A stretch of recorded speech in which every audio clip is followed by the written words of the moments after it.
Good morning students. बेटा हमने अर्थालंकार शुरू कर रखा है। उसके हमारे 2 पार्ट हो चुके हैं, उपमा और रूपक। आज हम मानवीकरण अलंकार कर रहे हैं बेटा। इसका तीसरा उपभेद है मानवीकरण अलंकार।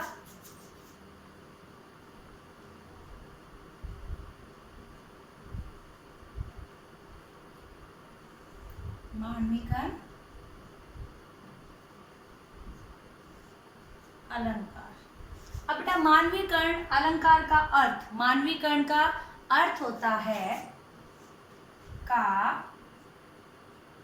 अर्थ, क्या अर्थ होगा? मानव के रूप में दिखाना या मानव की तरह।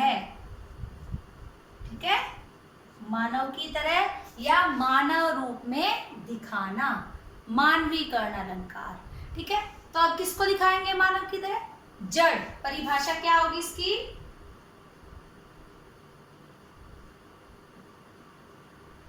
इसकी परिभाषा होगी बेटा, जहां जड़ अथवा अचेतन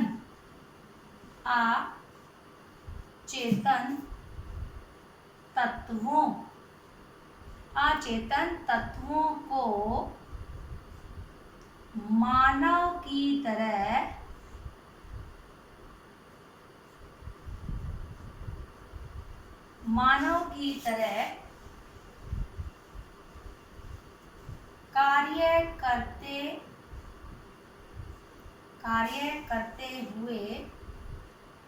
कार्य करते हुए दिखाया जाए। कह रहे हैं जहां जड़ अथवा अचेतन तत्वों को, अचेतन, जड़ अथवा, इसमें से कोई भी हो सकता है, जड़ अथवा अचेतन। इनका मतलब होता है बेटा, अचेतन और जड़ का मतलब होता है जिसमें चेतना ना हो, जो जीवित ना हो। ठीक है, अचेतन का मतलब होता है जिसमें चेतना ना हो, जो सांस ना ले पाए। तो उदाहरण के माध्यम से हम इसको अच्छे से समझेंगे। देखिए उदाहरण,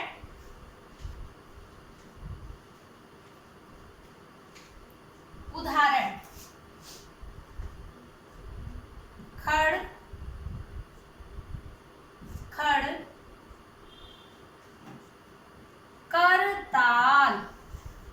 करताल बजा रही विशुद्ध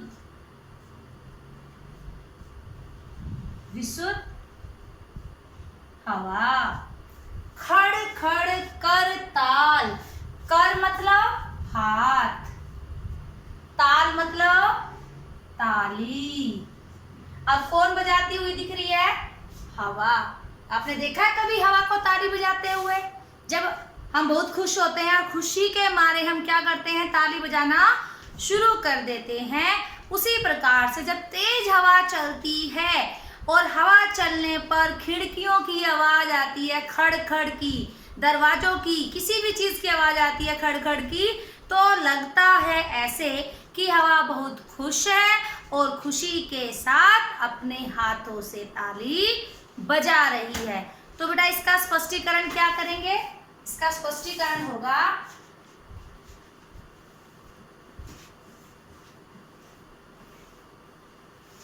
अब ताली कौन बजाता है? हवा तो, लेकिन मानवीकरण अलंकार है तो हवा को किसके रूप में दिखाया हमने? मानव के रूप में। तो यहां पर हवा को मानव के रूप में क्या करते दिखाया गया है? ताली बजाते हुए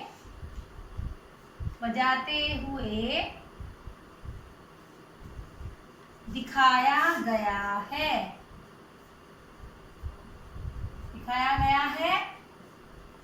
अतः यहाँ पर कौन सा अलंकार है? मानवीकरण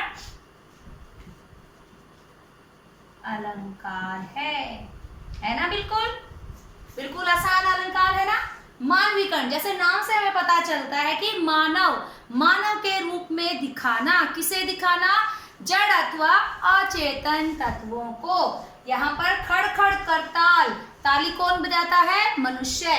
लेकिन यहाँ पर किसे बताया गया है? हवा को। तो हवा को किस रूप में? मनुष्य के रूप में, मानव के रूप में ताली बजाते हुए दिखाया गया है। अतः यहाँ पर मानवीकरण अलंकार है। आइए एक और उदाहरण देखते हैं जिससे आपको और क्लियर हो जाएगा अलंकार।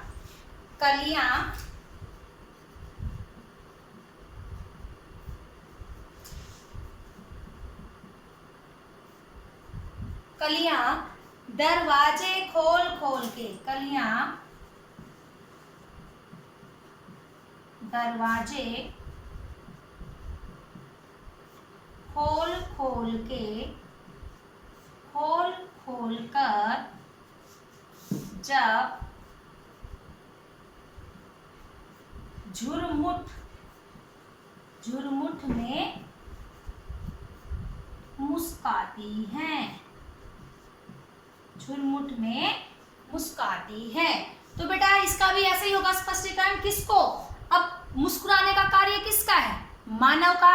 लेकिन यहाँ पर किसको दिखाया है? कलियां। कलियां मतलब फूल से खिलने की पहली अवस्था इस तरह से होती है। फूल ऐसे खिलता है और कली इस तरह से होती है, तो उसको क्या कहते हैं? कली। तो कलियों को जैसे ही वो फूल खिलना शुरू होता है और उसकी वो जो ग्रीन ग्रीन पत्तियां सी होती है अलग अलग छटनी शुरू हो जाती है, तो ऐसा लगता है जैसे कलियां जो है उसमें से बाहर निकलकर हंसती हुई नजर आ रही है। तो यहाँ पर कलियों को मनुष्य की तरह मुस्कुराते हुए दिखाया गया है। ठीक है, या हम कह सकते हैं संध्या सुंदरी परीसी। ठीक है, तो यहाँ पर संध्या को किसके रूप में दिखाया गया है? सुंदरी के रूप में। सुंदर यानी सुंदरी मतलब सुंदर स्त्री के रूप में। या हम कह सकते हैं इस सोते संसार बीच जगकर सजकर रजनी बोले। इस सोते संसार बीच जगकर सजकर रजनी बोले। रजनी मतलब स्त्री का नाम होता है और रजनी मतलब रात्रि। तो यहाँ पर रात्रि को स्त्री के रूप में सजा सवरा दिखाया गया है। इस तरह से बेटा कोई भी एग्जाम्पल आ जाए जिसमें जड़ अथवा अचेतन तत्वों को मानव के रूप में कार्य करते दिखाया जाए, वहां पर मानवीकरण अलंकार होता है। जैसे यहाँ पर दिखाया कलियां दरवाजे खोल खोल कर जब झुरमुट में मुस्कुराती है, तो इसका स्पष्टीकरण हम यही करेंगे कि यहाँ पर कलियों को मानव के रूप में क्या करते दिखाया गया है? मुस्कुराते हुए दिखाया गया है। तो अतः यहाँ पर मानवीकरण अलंकार है। क्लियर बच्चे? आशा करती हूँ कि आपको समझ आ गया होगा। बाय।